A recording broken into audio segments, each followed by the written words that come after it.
मंदिर की आत्मा। गांव बापस्ती की पहाड़ी पर एक मंदिर था जो कई वजहों से प्रसिद्ध था। बापस्ती के परिवारों में आपसी सौहार्द बना हुआ था। इसकी वजह उस मंदिर को ही बताया जाता है। अरे ओ विमला, ये इस मंदिर की कहानी क्या है रे? अरे ये मंदिर इस गांव के लिए बहुत ही शुभ है। अरे शुभ तो है, तो फिर भी लोग इस मंदिर से दूर क्यों रहते हैं? ये इतना वीरान क्यों रहता है? अरे बड़े बुजुर्ग कहते हैं कि मंदिर में आत्माओं का राज है जो लोगों की मदद करते हैं, लेकिन मंदिर से सभी को दूर भी रखते हैं। अरे ये कैसी आत्माएं हैं जो लोगों की मदद भी करते हैं और लोगों को मंदिर से दूर भी रखते हैं?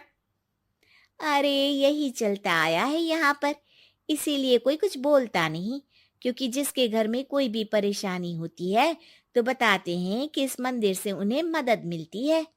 अरे वाह, ये तो अच्छी बात है। तभी इस गांव में इतनी खुशहाली दिखती है। तभी बाहर किसी की चीखने चिल्लाने की आवाज आती है। दोनों बाहर निकलती हैं तो देखती हैं कि गांव के एक बुजुर्ग रो रहे हैं क्योंकि शहर से उन्हें कोई बुरी खबर मिली है। अरे क्या हुआ चच्चा, रो क्यों रहे हो आप? हाँ चाचा, बताओ ना, हुआ क्या? अरे क्या बताऊं बेटे, मेरा बेटा शहर गया हुआ था कमाने, लेकिन आज खबर मिली है कि उसका एक्सीडेंट हो गया। वो अस्पताल में भर्ती है। अरे तो इसमें परेशान होने की क्या बात है चाचा, जाओ शहर और बेटे का इलाज करवाओ। हाँ चाचा, विमला सही कह रही है। आप शहर जाओ और इलाज करवाओ। अरे कैसे इलाज करवाऊं, अभी पैसे नहीं है और शहर के अस्पतालों में इलाज का खर्चा लाखों में आता है। अरे चाचा, भगवान पर भरोसा रखो, कहीं ना कहीं से मदद जरूर मिल जाएगी। बस आज का दिन कैसे भी काट लो। अरे अब तो बेटा थोड़ा समय काटना भी मुश्किल होता जा रहा है। देख कमला, तू ही समझा चाचा को। अरे पैसों का कहीं ना कहीं से इंतजाम तो जरूर हो जाएगा। अरे चच्चा, जब विमला कह रही है तो थोड़ा उस पर भी भरोसा रखो। चलो आपको घर छोड़कर आ जाती हूँ। उसके बाद कमला उन बुजुर्ग को लेकर चली जाती है और विमला मंदिर की ओर चली जाती है। विमला मंदिर की सीढ़ियों पर चढ़ते हुए दूर से नजर आती है।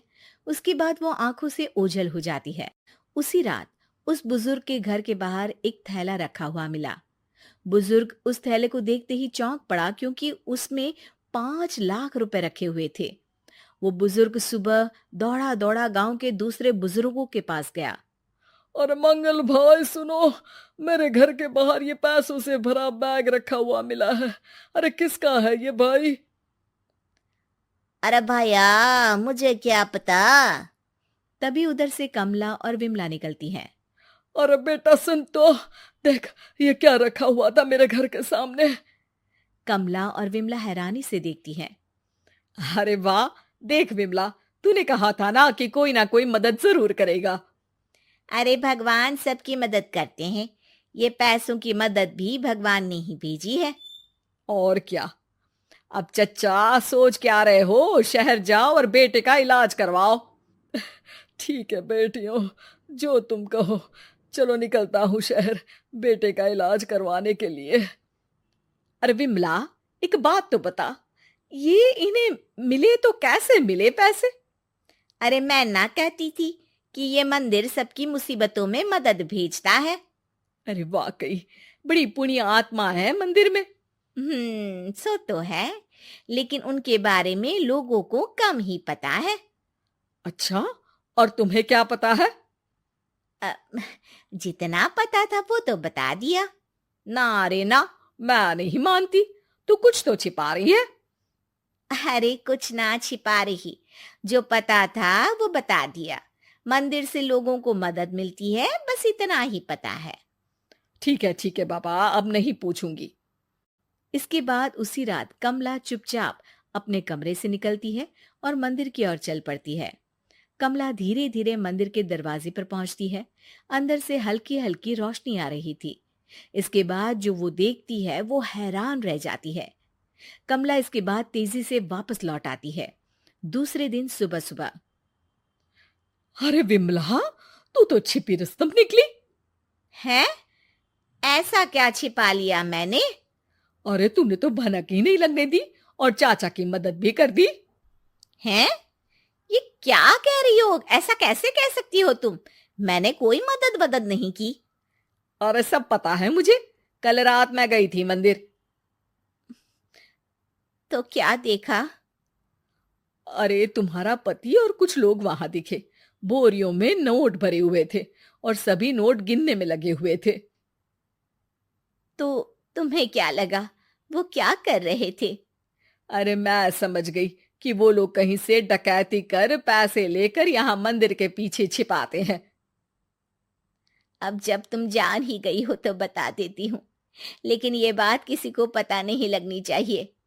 मेरे पति डकैती नहीं डालते हैं, बस उन लोगों से पैसे छीनते हैं जिन्होंने गलत तरीके से पैसे बनाए हैं। और फिर लोगों की मदद करते हैं। यही है वो पुण्य आत्माएं जो लोगों को मदद पहुंचाती है। अब समझी? हाँ, अब समझी उन पुण्य आत्माओं का चक्कर। सही है। करते रहो मदद, लेकिन सावधानी से, मेरी तरह कोई और ना पहुंच जाए।